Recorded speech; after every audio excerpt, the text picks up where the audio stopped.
você pode...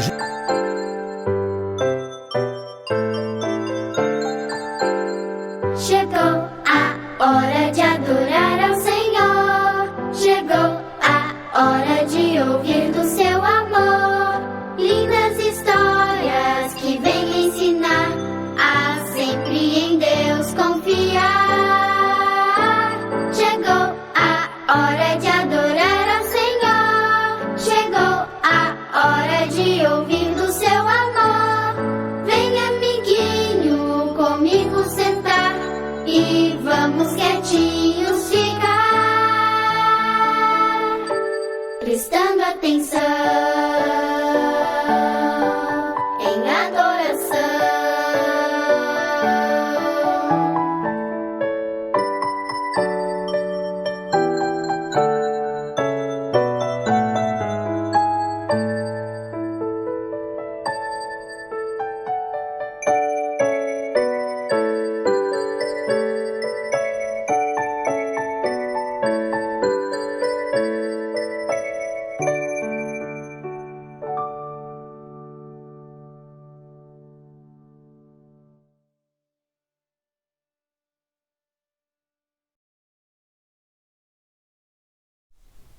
Bom dia! Tudo bem com você? Você viu que hoje amanheceu com sol? Que bom, né? Fazia dias que a gente não via a carinha do sol por aí. E aí, você ficou feliz? Eu fiquei. Eu acho que o Seno também, ó. Ele tá te dizendo aqui bom dia. Hoje nós vamos falar sobre obediência. Sabem que o Seno é obediente? O Seno é muito obediente. O Seno a gente chama, ele vem. E ele vem bonzinho, ele é muito obediente. Quando eu morava em Cotia, o meu quarto ficava em cima, eu morava no sobrado. E dava de frente para uma área assim verde, muito bonita, tinha um gramado, era bonito. E a Seno às vezes estava lá longe, a gente chamava e ele vinha correndo. Era só chamar e ele vinha, e era lindo de ver o Seno correndo naquele gramado. Era muito bonito mesmo. E aí, você, quando a mamãe chama, você vem correndo também? Ou você fica, eu vou depois, quando der eu obedeço? Jesus pede que nós sejamos obedientes. E a obediência traz proteção. Quando nós obedecemos o papai e a mamãe, muitas vezes eles estão pedindo alguma coisa para nos proteger de ficarmos doentes, nos proteger de perigos. Então nós devemos ser sempre obedientes e, acima de tudo, obedientes a Deus, aquilo que Ele manda em Sua palavra. Então, vamos orar?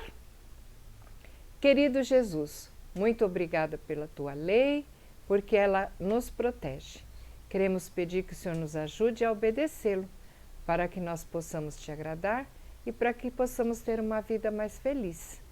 Em nome de Jesus, amém. Desejo para você um sábado muito feliz, junto com a sua família.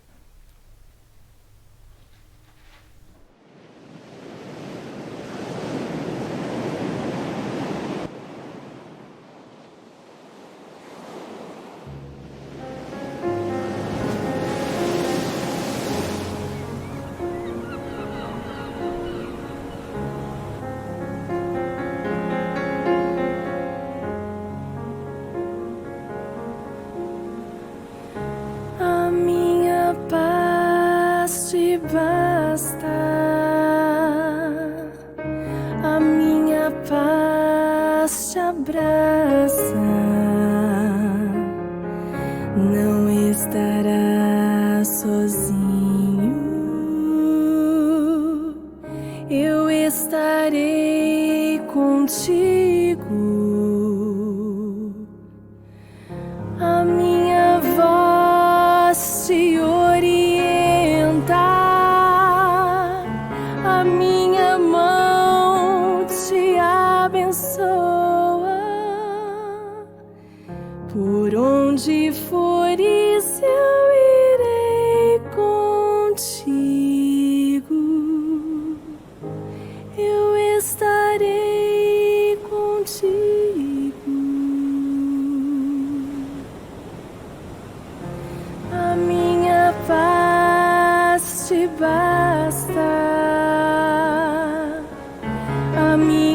paz te abraça, não estarás sozinho. Eu estarei contigo. A minha lei te orienta, o meu perdão te abençoa. Por onde fores, eu irei contigo. Eu estarei contigo.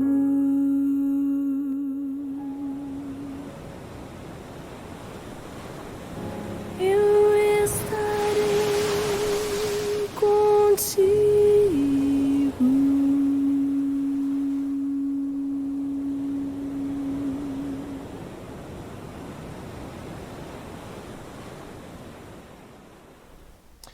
Bom dia. Estamos de Com o volta para o BTG. nosso culto desta manhã, onde iremos adorar e louvar o nome de Deus. E hoje eu vou falar um tema bem interessante. Vou falar sobre vidas em contraste novamente. E agora eu escolhi dois personagens, os dois primeiros filhos, não os dois primeiros de Adão, não sei a ordem que foi, mas vamos falar sobre a obediência de Abel e a obediência de Caim. É um estudo bem interessante. Mas eu quero cantar com você primeiro. Vamos cantar Bendita Segurança. Essa segurança nós encontramos em Cristo Jesus. Vamos cantar juntos. É o número 240 do nosso inário.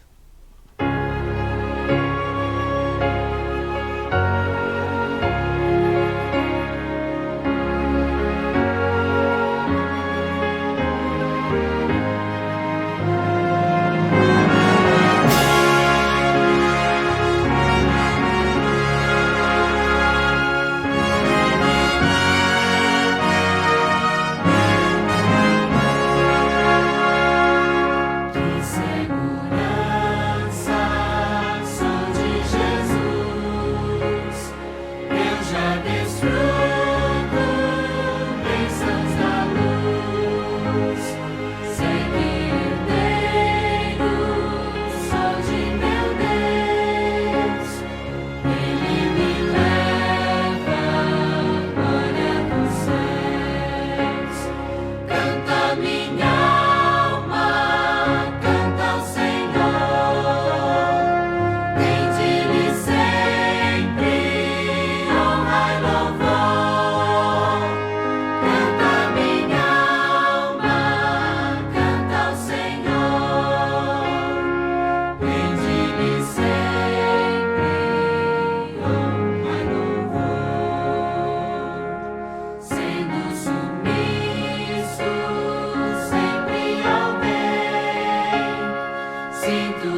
Vamos orar?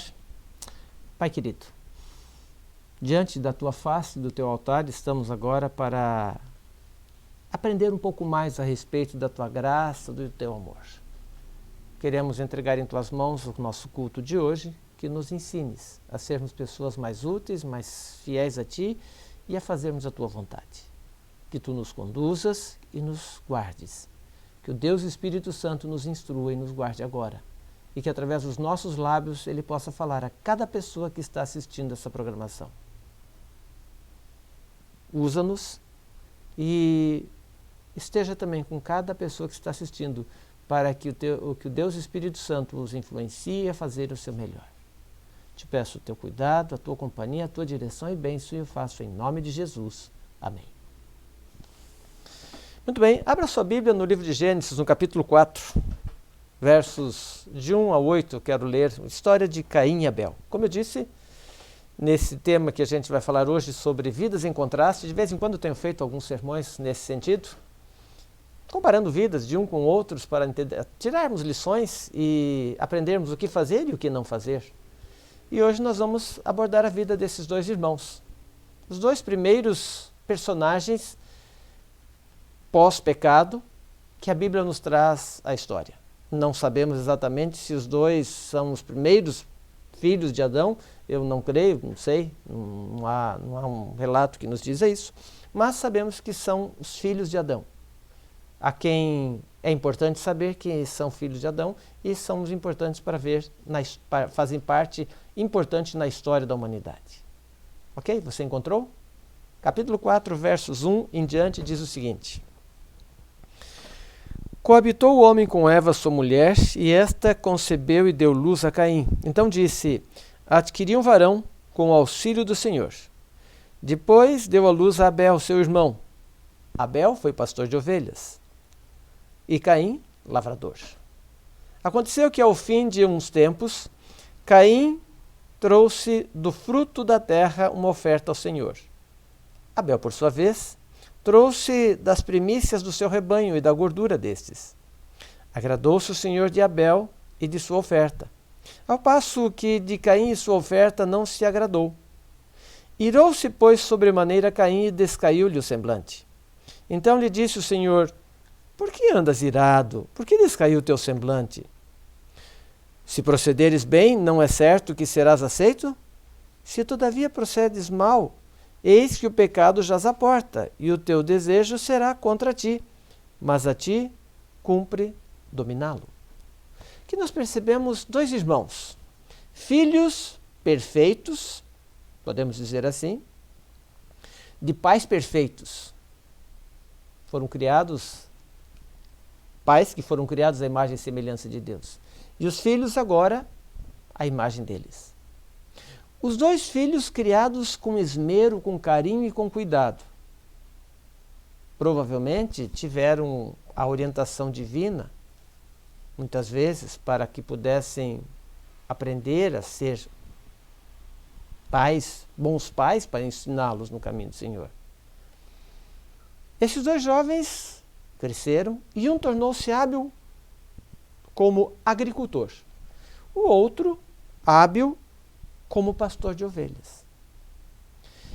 Existe algum problema entre ser agricultor? Existe alguma vantagem de ser pastor de ovelhas? Absolutamente. A terra precisa, o ser humano precisa das duas coisas. E aqui nós encontramos então duas classes de pessoas, duas pessoas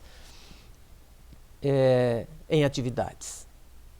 Chegou o momento em que eles, através da orientação e do cuidado do pai e da mãe, de Adão e Eva, eles foram oferecer uma oferta ao Senhor. E é uma coisa interessante quando nós lemos esse relato. Abel levou aquilo que Deus pediu, uma ovelha. Sacrificou e Deus aceitou. Caim, por sua vez, ele levou frutos da terra. É ruim a oferta de Caim? Talvez, se você prestar atenção no que diz o livro História da Redenção e também o livro Patriarcas e Profetas, onde você pode descobrir que a oferta que Caim levou não foram os melhores frutos colhidos. É mais ou menos o seguinte: ele levou qualquer coisa para Deus, aquilo que ele achava que Deus ia gostar.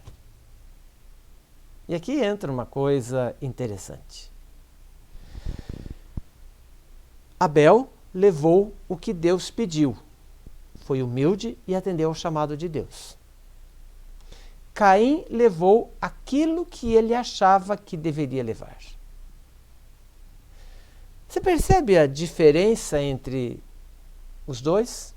Eu comparo isso com a diferença que existe entre vontade e necessidade. Você já amanheceu algum dia sem vontade de ler a Bíblia? Você já amanheceu algum dia sem vontade de orar? Ou sem vontade de fazer alguma coisa? Mas você acabou fazendo. Por exemplo, você tem vontade de sair para trabalhar pela manhã? Esses dias eu estava conversando, esses tempos, né? A gente conversa com muitos jovens, né? Então, um dia desses eu tive uma conversa com um jovem. Lógico que eu não vou citar quem é, mas eu já tive esse tipo de conversa com muitos, mas eu lembro dessa que foi não faz muito tempo. E estávamos conversando, e então ele disse: pastor, mas eu não tenho vontade de ler a Bíblia. Eu disse assim: tudo bem. Deixa eu perguntar uma coisa para você, eu disse. Você sai para trabalhar a que horas? Eu levanto cedo, 5h30, 6 horas da manhã, estou saindo, tomando o ônibus cheio. E você sai feliz, alegre, motivado? Sai, não tenho vontade de sair. E por que você vai?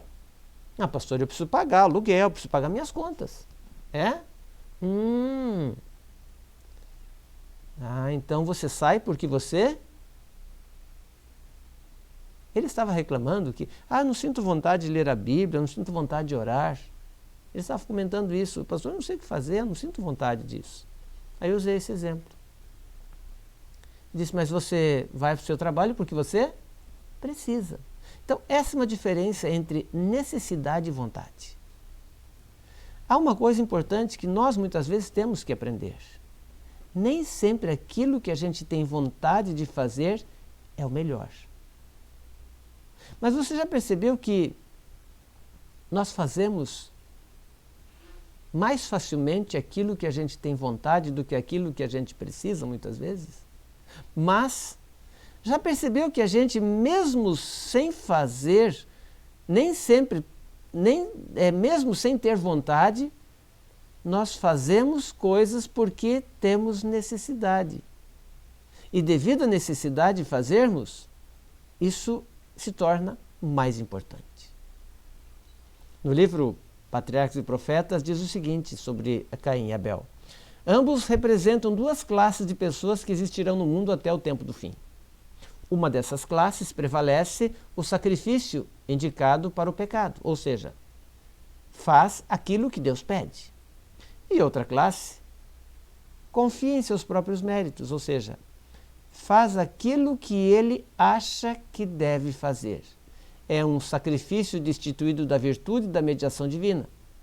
E esse sacrifício, ele não é apto para levar o homem ao favor de Deus. Não que Deus não goste daquilo, mas qual era o objetivo do sacrifício de ovelha? Era levar as pessoas a entenderem que, para que o pecado fosse perdoado, era necessário que o sangue fosse derramado, que alguém morresse. Aquele cordeiro que Abel sacrificou apontava para Jesus Cristo. Porque nós temos que entender uma coisa, que é unicamente pelos méritos de Jesus que os nossos pecados, as nossas transgressões são perdoadas. Não é por algo que fazemos. Quando eu levo para Deus aquilo que eu quero levar, ou aquilo que eu acho que devo levar, eu estou simplesmente dizendo para Deus o seguinte, Senhor, é o seguinte, eu estou pagando pela minha salvação. Entendeu? Quando na realidade eu não posso pagar, porque ela já foi paga. Eu preciso confiar nos méritos de Cristo Jesus. E é importante esse tema, esse pensamento aqui que eu tirei do livro Patriarcas e Profetas, é bem interessante. Aqueles que não sentem necessidade do sangue de Cristo, que acham que sem a graça divina podem, pelas suas próprias obras, conseguir a aprovação de Deus, estão cometendo o mesmo pecado de Caim. Eu já ouvi muito a expressão, pastor, mas Deus tem que me aceitar do jeito que eu sou. Eu digo, sim, Deus aceita você do jeito que você é, mas Ele não quer que você permaneça. Por exemplo, você cai na lama e você volta para sua casa. Sua mãe vai receber você? Seus pais vão receber você? Lógico que vão. Mas eles vão querer que você continue sempre na lama? Sujo daquele jeito? Ah, você entendeu? Eles vão o quê? Providenciar uma roupa para trocar. Quando o filho pródigo voltou para casa, qual foi a primeira coisa que o pai fez? Pôs uma capa para esconder os andrajos que aquele homem usava. E aí, é uma coisa importante a gente entender. Essa classe de adoradores que acha que Deus tem que aceitar as coisas do jeito que a gente faz, é a classe que predomina hoje no mundo. A verdadeira fé, que confia inteiramente em Cristo, vai manifestar-se pela obediência às orientações divinas que incluem os seus mandamentos. Isso está no livro Patriarcas e Profetas, página 69. Obediência total, não apenas em parte, é o que Deus requer de cada pessoa. Vou contar para você uma história interessante. Durante uma das campanhas da Segunda Guerra Mundial, na África do Norte, um dos aviões de bombardeio da Força Aérea dos Estados Unidos não voltou à sua base. Depois de uma missão sobre a Itália, de reconhecimento e de bombardeio sobre a Itália, ele voltou, mas ele não chegou à sua base. Isso foi apenas das muitas tragédias da guerra. Entretanto, anos mais tarde, isso se transformou num mistério. Porque o avião foi descoberto quase intacto no interior do deserto do Saara, ou seja, 600 quilômetros além da sua base, mais ao sul. Eles saíram da sua base na África, foram ao norte para fazer a sua missão sobre a Itália, voltaram e esse avião foi encontrado 600 quilômetros depois da sua base. Os restos mortais desses homens, dos diversos tripulantes, eles foram encontrados a mais de 150 quilômetros do avião, para onde eles haviam se dirigido em busca de auxílio. Então os peritos examinaram os instrumentos do avião e eles perceberam que esses instrumentos ainda estavam perfeitamente em boas condições de funcionamento. O que foi que aconteceu? Os investigadores deduziram que o que aconteceu foi o seguinte: o avião, ao voltar da sua missão, pegou aquilo que se chama uma corrente de alta altitude, um vento de cauda, e esse vento dobrou a sua velocidade. E a tripulação não percebeu qual era a velocidade do avião. Logicamente, eles chegaram à sua base na metade do tempo, bem mais cedo do que eles esperavam. Os instrumentos mostravam que eles estavam na sua base. Mas eles agora, o que eles sentiam, os seus sentimentos, pelo tempo decorrido, eles achavam que os instrumentos estavam errados. E então continuaram a voar. O combustível acabou se esgotando e eles acabaram tendo que fazer uma aterrissagem no deserto, onde eles vieram a morrer não muito tempo depois. Notem, eles perceberam porque, eles pereceram porque basearam a sua escolha nos sentimentos. Não basearam as suas escolhas nos dados fornecidos pelos instrumentos. Essa incoerência é uma ilustração da maneira como as pessoas encaram Deus hoje. Suas reações estão ligadas a sentimentos. Você já deve ter ouvido expressões do tipo, eu preciso sentir Deus. Como se a gente pudesse realmente sentir a Deus. Quando nós agimos dessa maneira, nós fazemos aquilo que achamos que devemos fazer e não aquilo que precisa ser feito. E essa diferença nem sempre é percebida, pois baseamos tudo nos nossos sentidos. Agora, sabe de uma coisa? Os nossos sentidos nos enganam muito facilmente.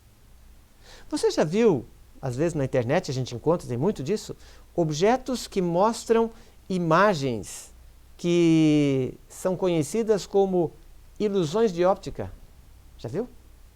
Você está vendo uma coisa, não, é assim, é assado, mas se você for comparar, medir tudo certinho, você vai ver que não é exatamente como você está vendo ou achando que está vendo.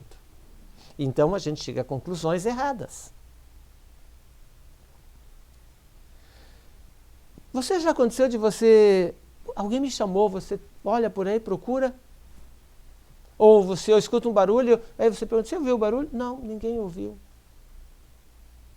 Você já foi enganado pelo seu ouvido? Você já foi enganado pelos seus sentidos? Eu me lembro, a gente brincava em casa, é uma brincadeira interessante. Você estende o braço e combina com uma pessoa, quando ela virar para o outro lado, e você combina com a pessoa que quando chegar na junção do braço com o antebraço, ele deve avisar. E você começa lentamente a subir e fazendo movimentos de círculo no braço e vai subindo. Experimente fazer isso com alguém e veja onde ele manda parar. Normalmente ele manda parar no meio do braço. Ele acha que já chegou aqui em cima. Isso chama-se ilusão. Os nossos sentidos nos enganam, portanto, não podemos confiar 100% em nossos sentidos. Então, fazer aquilo que eu acho que devo fazer nem sempre é o melhor. Eu preciso, principalmente na minha vida espiritual, fazer aquilo que eu preciso fazer. Então, se você não tem vontade de orar, não tem vontade de ler a Bíblia, você tem que lembrar que isso é uma coisa que você precisa fazer. É a mesma coisa de você, por exemplo, essa semana eu não vou comer nada, vou gastar muito tempo comendo, eu preciso trabalhar muito, tenho muita coisa para fazer, então eu não vou comer. O que vai acontecer com você? Você entendeu, né? Ou, por exemplo, não vou beber água, não vai dar tempo de eu beber água hoje, não vou tomar, que eu não... O que é que vai acontecer? Você passa a ter problemas, uma série de problemas. Então, não é bom confiarmos em nossos sentidos. Precisamos fazer aquilo que é necessário. Quer ver outra coisa interessante? Você já viu alguém apaixonado? É interessante observá-lo, né? E então ele descreve o motivo da sua paixão. Como é lindo ou é linda, como é belo, como é maravilhosa aquela pessoa. E aí você fica feliz, ele está feliz e tal, está radiante. Algum tempo depois, você encontra novamente e ele começa a descrever novamente a paixão, mas agora você percebe que a paixão já não é mais aquele, é outra pessoa, aquela pessoa, é outra pessoa. Você percebe? Os sentimentos são enganosos. Eles não são confiáveis. Note uma coisa interessante na vida de Caim. Contra quem ele se irou? Ele irou-se primeiro. Contra Deus. Por que ele se irou contra Deus? O texto bíblico diz claramente. Ele irou-se contra Deus porque Deus não aceitou o seu sacrifício. E depois ele se irou contra Abel. Por que ele se irou contra Abel? Simplesmente porque ele ofereceu o sacrifício e Deus aceitou. Você percebe as incoerências? Mas você percebe também que às vezes a gente age dessa maneira também? Em relação a um amigo, às vezes um amigo que nos atrapalha. A simples razão de ele estar ali, ele faz a vontade de Deus, e aquilo que Deus pede, e você acha que a forma como ele está vivendo está atrapalhando você? É uma repreensão, muda a sua maneira de agir? É importante saber, tanto Caim quanto Abel, eles eram filhos de Adão e Eva, e eles foram ensinados o que era correto fazer, o que Deus estava pedindo. Abel seguiu a vontade de Deus, mas Caim resolveu fazer aquilo que ele queria. Muitas vezes também sabemos a vontade de Deus, mas deliberadamente lutamos contra e fazemos a nossa vontade. E na grande maioria das vezes ainda colocamos a culpa em Deus quando as coisas não dão certo. Já percebeu? Ou a gente culpa Satanás. Pois é. É isso que acontece. Sabe? Eu queria convidar você para ler essa história no livro esse relato no livro da História da Redenção. Na página 53 tem uma outra coisa interessante que eu achei nessa história aqui, nesse relato. A grandiosidade do amor de Deus para conosco, seus filhos. A Bíblia ela fala, no verso 6, que o Senhor falou com Caim. Deus simplesmente podia deixar de lado. E no livro História da Redenção diz, Deus condescendeu em mandar um anjo para conversar com Caim. Deus simplesmente podia deixar, o problema é dele. Ele não quer, o problema dele, azar dele, vai sofrer as consequências do seu pecado. Vai sofrer as consequências do seu erro, da sua escolha. Mas não. Deus enviou um anjo para falar com Caim, para tentar mostrar-lhe, para que ele compreendesse que ele estava fazendo as coisas erradas. O livro diz o seguinte, lá na página 53.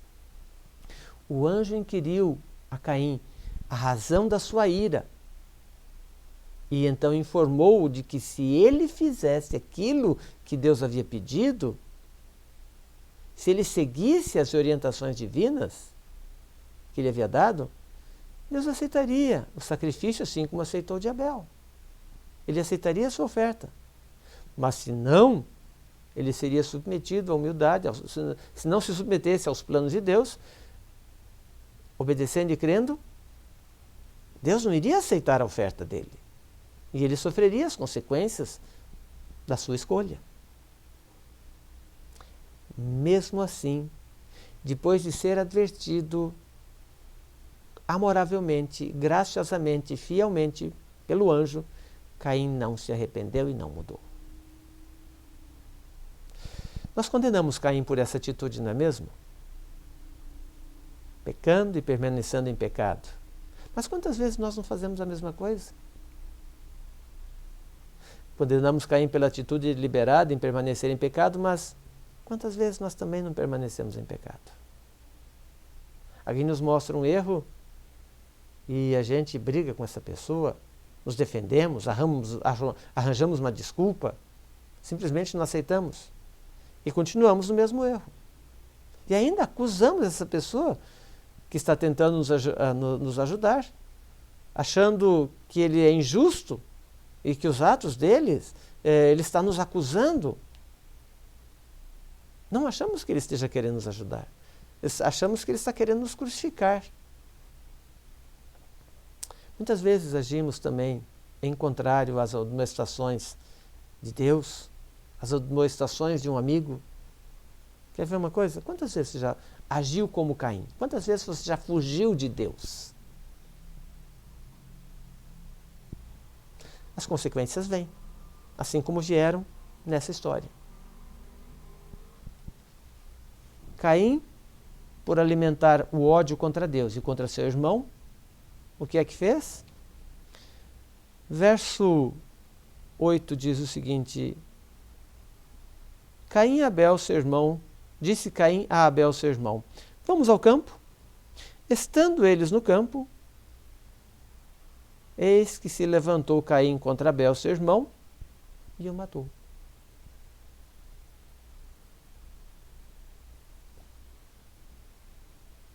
Triste, não?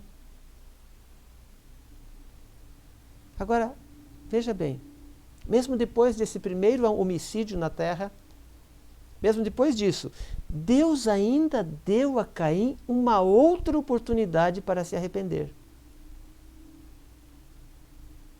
Deus é fantástico, não é mesmo? capítulo 4, versos 9 e 10. Veja o que diz ali. E disse o Senhor a Caim: onde está Abel, teu irmão? Uma pergunta tranquila. Ah, Senhor, eu matei. Foi isso? Foi essa a resposta? Não. Ele disse: Senhor, peraí, porventura sou eu responsável para cuidar do meu irmão? Ele já é grandinho, ele cuida de si mesmo. Sou eu o guardador do meu irmão? Deus sabia o que havia acontecido. Então, no verso 10, Deus diz o seguinte: a voz do sangue do teu irmão clama da terra a mim. E então veio a maldição, versos 11 e 12.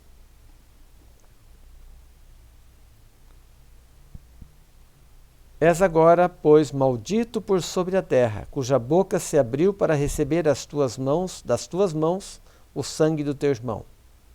Quando lavrares o solo, não te dará sua força, serás fugitivo e errante pela terra.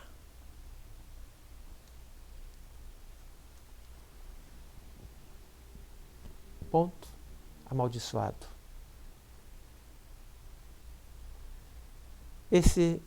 Essa foi a consequência de recusar o chamado de Deus. Agora, veja uma coisa interessante. O que aconteceu com Abel? Você, em algum lugar da Bíblia, você vê alguma palavra de Abel? Não. Sempre calado, sempre quieto. Entretanto, lá em Hebreus, no capítulo 11, lá no finzinho da Bíblia, no livro de Hebreus, no capítulo 11, aqui temos um relato bem interessante. Capítulo 11 de Hebreus, verso 4. Veja o que diz ali. Pela fé, Abel ofereceu a Deus mais excelente sacrifício do que Caim, pelo qual obteve testemunho de ser justo, tendo a aprovação de Deus. Quanto às suas ofertas, por meio dela, também depois de morto, ainda fala. Veja, Caim ainda, depois de morto, ainda fala aos nossos corações. Ainda fala a nossa mente, a nossa vida. Como eu disse, a Bíblia não menciona uma palavra sequer de Abel. Mas nós vemos que nesse tempo, nesse texto, que o testemunho, a vida dele continua falando. É uma linguagem sem palavras. É o mais poderoso testemunho registrado de uma vida, de um caráter. O caráter das verdadeiras testemunhas cristãs. Esse é muito importante. O seu exemplo faz a diferença. E aí? Você tem pensado sobre isso? Como é que está a tua vida? Está como a vida de Abel ou como a de Caim? Ou o seu testemunho são apenas palavras e não vida?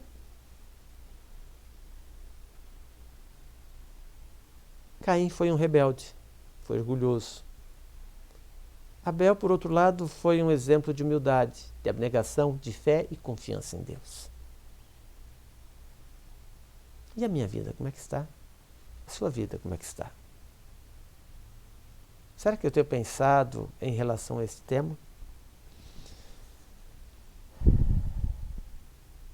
Pensando nisso, me veio uma interrogação à mente. Quando dou testemunho de Cristo em público, quando eu falo, ou em particular para as pessoas, será que por trás do meu testemunho existe uma vida coerente com aquilo que eu estou falando, com as minhas palavras? Na Bíblia tem muitos exemplos dessa forma. E todos eles, o fim deles é descrito como morte. E aí? E você? Sabe, quando Deus voltar não vai haver desculpa. Não vai dar para dizer assim, você está errado isso aí, você não se enganou.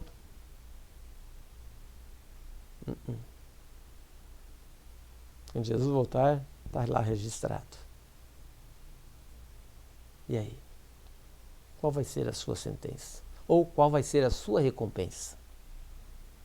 De que lado você vai estar? Isso vai mostrar para todo o universo se você se preocupou com a necessidade ou a vontade. É perigoso confiar na vontade e nos sentimentos. Mas é salvação confiar em Deus. Quero convidar você para confiar em Deus. Acreditar naquilo que Ele tem falado para você. E não ficar dizendo por aí que Jesus, apenas o que Jesus falou, mas que você possa viver aquilo que Ele deixou escrito para você. E que você, através da sua vida, demonstre aquilo que você sente em relação a Jesus. E possa ser também um filho de Deus. Que Deus o abençoe. E que torne você um líder, uma fiel testemunha do amor de Deus para conosco. Eu quero levar você a fazer uma oração diferente nesta manhã. E essa oração é cantada. É o hino 302. É a minha oração. Uma oração muito bonita, que é bom fazermos de vez em quando cantando, ou podemos fazê-la sem ser cantando também. Preste atenção e cante junto conosco.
Vamos orar?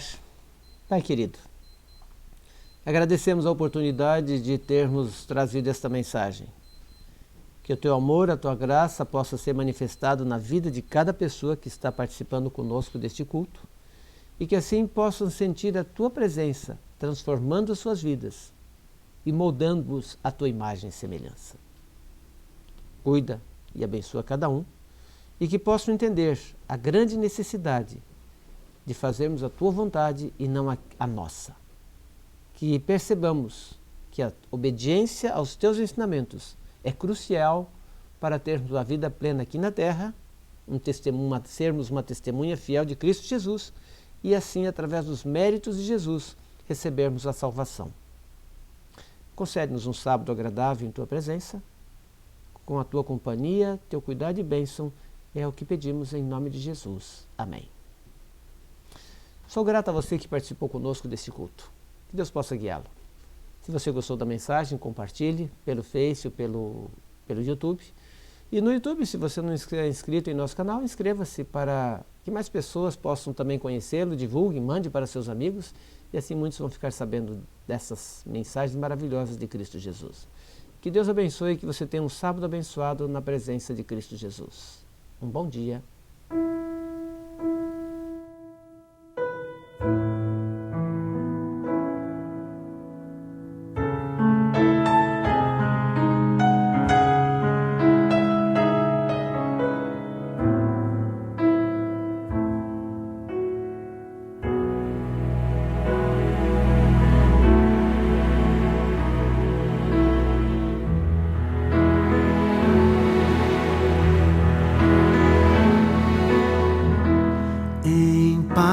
Eu vou ouvir a voz de Deus, em paz eu vou, estou feliz, achei abrigo em sua casa. Estou com meu Jesus.